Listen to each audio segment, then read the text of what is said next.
8월 24일 법률방송 로투데이 시작하겠습니다. 오늘 로투데이는 일상적인 것처럼 보이지만 그렇다고 법적으로 어떤 문제가 있는 것도 아니고 관행이라는 이유로 이어지는 이상한 문화, 복장 문화 관련한 얘기 전해드립니다.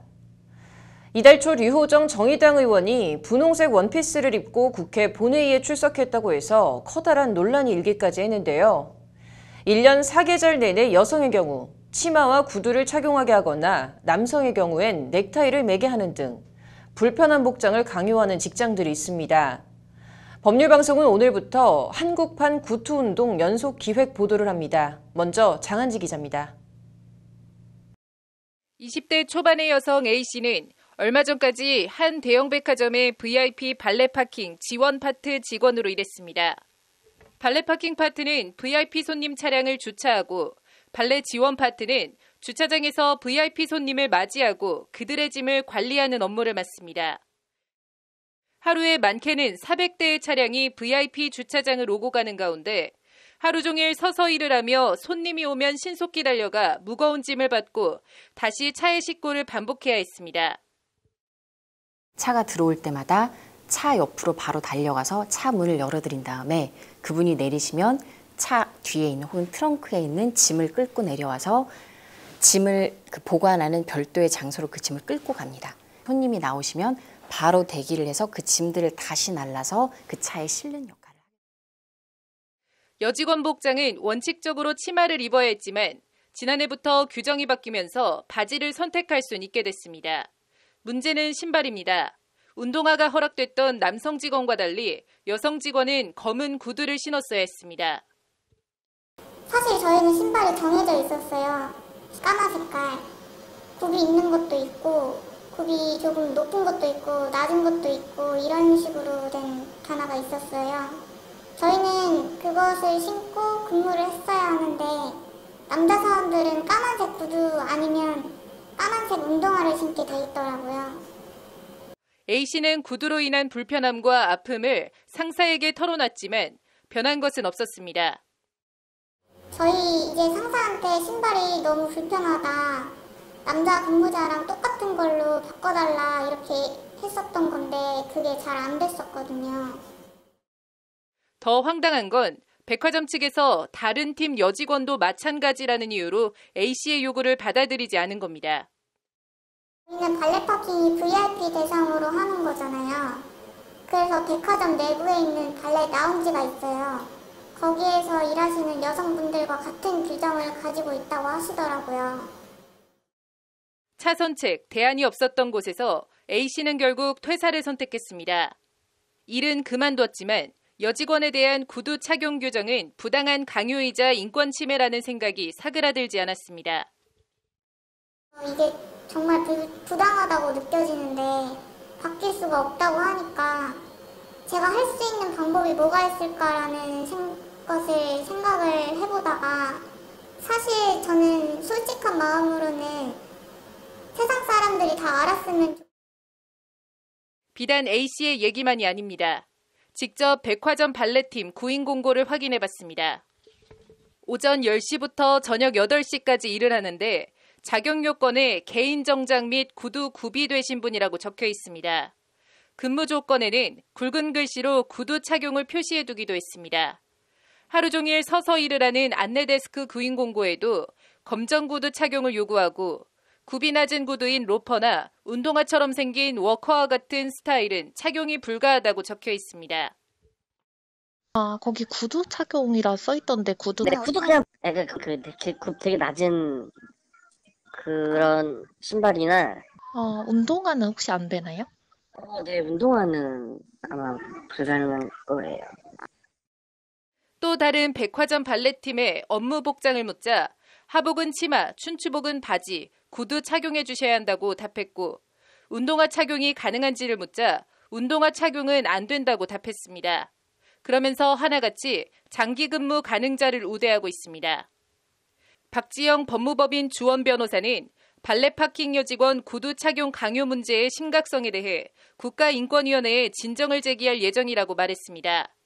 공동소송 플랫폼 화난 사람들은 남녀 성별에 상관없이 직장에서 복장 차별을 겪는 사람들을 대상으로 인권위 진정에 함께 참여할 진정인단을 모집하고 있습니다. 법률방송 장한지입니다. 앞서 VIP 발레 파킹팀 여직원에 대한 백화점의 구두 강요 이야기 전해드렸습니다. 이 여직원은 사람들이 보기에 예쁜 복장이 아닌 일하기 편한 복장을 착용하게 해달라고 백화점 측에 요구했지만 받아들여지지 않았는데요. 하루 종일 서서 일하는 여성에게 운동화는 어찌 보면 선택이 아니라 필수처럼 보입니다. 법조계에서 이 전직 백화점 여직원의 제보를 토대로 국가인권위원회에 진정을 제기할 움직임이 일고 있습니다. 이어서 장한지 기자의 단독 보도 보시겠습니다. 남성에겐 허락되지만 단지 여성이란 이유로 허락되지 않는 발레 파킹 여직원의 운동화 착용. 물집도 잡히고 업무를 또 끝나고 나면 발이 아프고 또 이거는 그냥 저만의 문제이긴 한데 제가 내성 발톱이라서 특히 더 아팠거든요. 많게는 하루 400대의 차량이 오고 가는 가운데 여성만 오로지 검정 구두를 신고 이리 뛰고 저리 뛰고를 반복해야 하는 겁니다. 발레 파킹 하는 사람들을 문을 열어주면서 짐을 옮겨야 되는 부분이 있거든요. 짐을 옮기고 나르는 과정에서 뛰어다니는 부분이 있고 다시 또 승객들에게 인사를 하고 모셔다 드리는 부분에서 운동화가 훨씬 편리하다라는 얘기를 했어요. 그렇기 때문에 남성들에게는 이제 운동화를 준 부분. 법조계에선 발레 여직원에 대한 구두 착용 강요는 국가인권위원회법 위반이라는 주장이 나옵니다. 인권위법 제2조는 성별, 종교, 장애 등을 이유로 고용과 관련해 특정한 사람을 우대, 배제, 구별하거나 불리하게 대우하는 행위를 평등권 침해 차별 행위로 규정하고 있습니다. 법무법인 주원의 박지영 변호사는 A씨를 대리해 인권위 진정을 제기할 계획입니다. 시정 권고가 있었으면 좋겠고 분명히 인권위원회 법이나 그다음에 헌법 그 10조에 따르면 행복추구권 거기에서 파생되는 일종의 자기 결정권이나 일반 행동의 자유 등 여러 가지 권리들과 걸려 있기 때문에 인권위 결정의 경우 법적 구속력이 없는 말 그대로 시정 권고입니다. 하지만 박 변호사는 인권위 권고가 실질적으로 규정이나 문화가 바뀌는 등 개선으로까지 나아갈 힘이 있다고 강조합니다. 박 변호사가 발레 파킹 직원 복장 문제에 대해 인권위 진정을 적극 추진하는 이유입니다. 법적인 강제되는 부분은 없는데요. 사실상의 강제가 있습니다. 예를 들어서 시정 공고 명령을 내렸을 때에는 이행 계획을 위원회에 알려야 되고 이행 계획대로 따르지 않았을 때에는 왜 그러야 했는지 그런 사유들을 위원회에 통지를 하게 되어 있기 때문에 사실상 그 사업주를 강제하는 발레 파킹뿐만 아니라 백화점 VIP 라운지, 회사 내 안내 데스크, 화장품 가게 등 한국 사회 이면에는 하루 종일 서서 일하지만 구두나 치마 착용 또는 화장을 강요받는 이른바 꾸밈 노동이 곳곳에서 행해지고 있습니다. 라운지에 있는 여직원들도 너랑 동일한 복장 규정을 가지고 있다. 그래서 여기가 바뀌면 다른 데들도 바뀌는 부분이 있는 거예요. 실질적으로도. 그리고 이 파장이 이 친구가 말하는 것도 내가 오랫동안 구두를 신고서 서서 있는 게 힘든데 지금 백화점 내부에 있는 판매 사원들도 때문에 박 변호사는 발레 파킹 팀 여직원 구두 착용 강요 문제에서 나아가 한국 사회 전반적인 복장 문화 개선 운동으로 확대하고자 하는 바람이 있습니다. 이른바 한국판 구투 운동입니다. 구투는 구두를 뜻하는 일본말 쿠츠와 고통을 뜻하는 쿠츠 그리고 나도 당했다는 미투 운동을 합쳐 만든 용어입니다. 여성 직원에게 하이힐 착용을 강요한 일본에서는 지난해 여성 복장 규정 개선을 요구하는 구투 서명운동이 일어났습니다. 일본 여배우이자 프리랜서 작가인 이시카와 유미는 지난해 초 직장 내 하이힐 착용을 강제하는 규정을 금지해달라는 운동을 벌여 2만여 명의 서명을 받아 정부에 청원서를 낸 데 이어 직장 여성들의 안경 착용 금지 규정에 대한 반대 청원도 3만 1천여 명의 서명을 받아냈습니다. 앞서 캐나다 브리티시 컬럼비아주 정부는 지난 2017년 하이힐을 신으면 미끄럼이나 추락으로 부상 위험이 있다는 이유로 기업이 여성 직원들에게 하이힐을 신도록 강요하는 규정을 폐지하기도 했습니다. 한국판 구투 운동이라고 명명을 해봤습니다. 한마디로 여성들의 하이힐을 금지하는 그러한 운동을 말했던 건데요. 나중에는 안경도 쓰게 해달라 이런 식으로 여성들의 복장 차별 운동으로 널리 확산이 되게 되었어요. 한국판 구두 운동은 일종의 인권 운동이라고 보시면 구두, 치마 착용을 강요받는 여성들의 목소리만 대변하는 게 아닙니다. 남녀 차별이 아닌 인권 문제인 만큼 넥타이 착용 등을 강요받는 남성들의 목소리도 필요하다고 강조합니다. 남성들 쪽에서 볼멘 소리가 많이 나오고 있어요. 우리도 넥타이 차기 싫고 우리도 반바지 입고 싶은데 여자들보다 훨씬 획일화되어 있고 우리도 힘든 부분이 있다. 그래서 이 문제를 남성 여성의 싸움 대결이 아니고 근로 환경 혹은 남녀 모두에 대한 인권의 문제로 바라봐 주셨으면 좋겠습니다. 지난 2013년 인권위는 아시아나항공사 여성 승무원의 복장 규정과 관련해 차별을 시정하라는 결정을 내린 바 있습니다. 이후 승무원들은 바지를 입을 수 있게 됐고 구두나 매니큐어 색깔과 머리, 스타일까지 세세히 규율하던 복장 규정이 개선됐습니다. 인권위가 2013년도에 아시아나 승무원 관련해서 시정 권고를 내렸을 때 어떻게 말을 했냐면 여성 승무원도 기내의 비상 상황에 대비를 해야 되고 그다음에 탈출을 시도할 때 탈출도 도와야 되는데 그런 때에 치마가 불편할 수 있다. 그리고 바지를 입었다고 해서 일의 업무 효율성이 떨어진다는 아무런 증거가 없다라고. 이후 진해연은 파격적으로 청바지 유니폼을 선보였고 이마저도 활동이 불편하다는 의견을 받아들여 2019년 유니폼을 실용적으로 바꿨습니다. 항공계 전체 복장 문화를 바꾸게 된 겁니다. 박 변호사는 이번 사건도 같은 맥락에서 문제 제기가 가능할 것으로 보인다며 하루 종일 서서 서비스를 하는 다른 직원들에게도 파장이 미칠 것이라고 기대했습니다. 이 규정이 바뀌면 한 백화점 내 규정 전체가 바뀔 수도 있고 이 백화점이 바뀌면 유사한 다른 백화점이 모두 다 규정을 바꿀 수도 있는 것이고요. 백화점이 바뀌면 이와 유사하게 외형을 중시했던 대부분의 많은 회사들이 유니폼을 실용적으로 바꿀 수 있을 것이라고 생각합니다. 한국판 구두 운동이 실용적인 근로환경과 복장 문화의 개선으로 나아갈 수 있을까요? 한 사람의 문제가 개인으로 끝나는 것이 아니고 그다음 여성으로 끝나는 것이 아니고 남성과 근로자들 모두를 아우를 수 있는 그런 실용적인 근로 환경을 만드는 부분에 많이 도움이 될 수 있을 것이라고 생각을 합니다. 박 변호사는 공동소송 플랫폼 화난 사람들과 함께 인권위 진정에 함께 참여할 공동진정인단을 모집하고 있습니다. 박 변호사는 남녀 구분 없이 많은 사람들의 제보와 인권위 진정 프로젝트에 참여가 필요하다며 인권위가 굉장히 중요한 문제구나 인식할 수 있게 동참을 바란다고 인터뷰를 마무리했습니다. 법률방송 장은지입니다.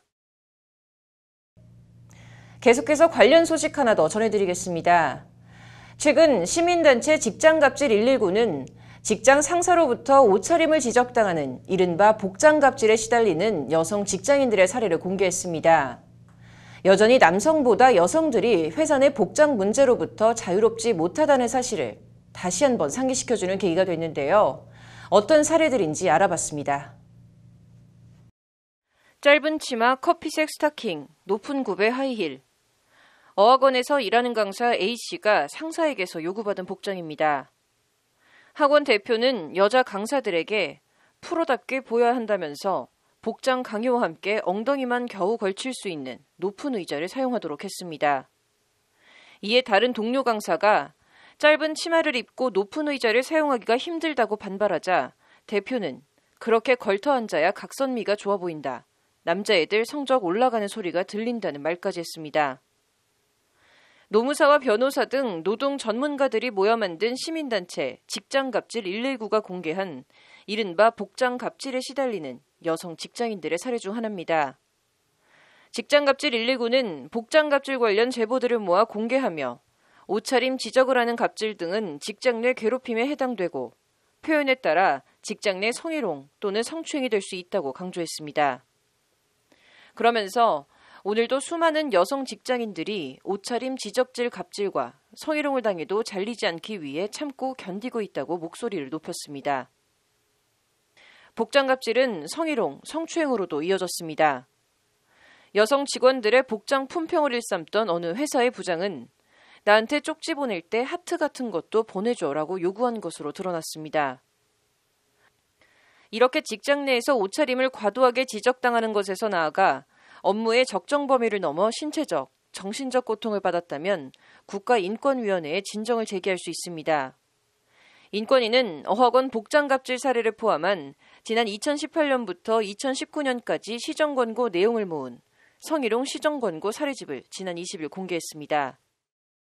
미투 운동에 이어 구투 운동으로 여성에 대한 하이힐 착용 강요와 안경 착용 금지, 남성에 대한 정장과 넥타이 착용 강제. 구투 운동은 이처럼 당연하게 여겨졌던 차별과 불합리에 대한 문제제기입니다. 우리 직장, 그리고 내 생활을 바꾸자는 구투 운동이 우리 사회에 또 다른 변화의 바람을 가져올 수 있을지 지켜보겠습니다. 이어서 법조계 소식 전해드리겠습니다. 의대 정원 확대에 반발해 의사협회가 26일 총파업을 예고한 가운데 오늘 정세균 국무총리, 박능우 보건복지부 장관이 최대집 의협회장 등과 면담을 가졌으나 견해 차이를 좁히지 못했습니다. 양측은 면담 후 긍정적 논의가 있었다고 말했지만 의협은 예정된 집단행동 계획에는 변함이 없다고 밝혔습니다. 인천지법 민사 8단독 김태환 판사는 인천의 아파트 거주자 A씨 부부가 층간소음을 이유로 보복소음을 냈다며 아래층 거주자 B씨 부부를 상대로 낸 손해배상 소송에서 원고 일부 승소 판결했습니다. 김 판사는 B씨 부부에게 A씨 부부에 대한 위자료 1,000만 원과 A씨 부부가 B씨 부부의 이딴 신고를 견디지 못해 이사한 집에 1년치 월세 1,960만 원도 지급하라고 판결했습니다. 서울중앙지법 형사합의 25부는 코로나 확산에 따른 법원 휴정 권고에도 불구하고 오는 27일과 9월 3일로 예정된 정경심 동양대 교수 공판을 예정대로 진행하겠다고 오늘 밝혔습니다. 재판부는 정 교수 재판에 김미경 청와대 균형인사비서관, 조국 전 법무부 장관 등 주요 증인 신문이 예정돼 있다는 이유로 기일을 변경하지 않기로 했습니다. 인천지법은 코로나 역학조사에서 직업과 동선을 속여 감염병 예방법 위반 혐의로 구속 기소된 인천 학원 강사 24세 A씨의 첫 재판을 법원 휴정 권고에 따라 당초 내일에서 9월 15일로 연기했습니다. A씨는 지난 5월 확진 판정을 받은 뒤 무직이라고 속이고 동선을 밝히지 않아 관련 확진자가 전국에서 80여 명이 나왔습니다.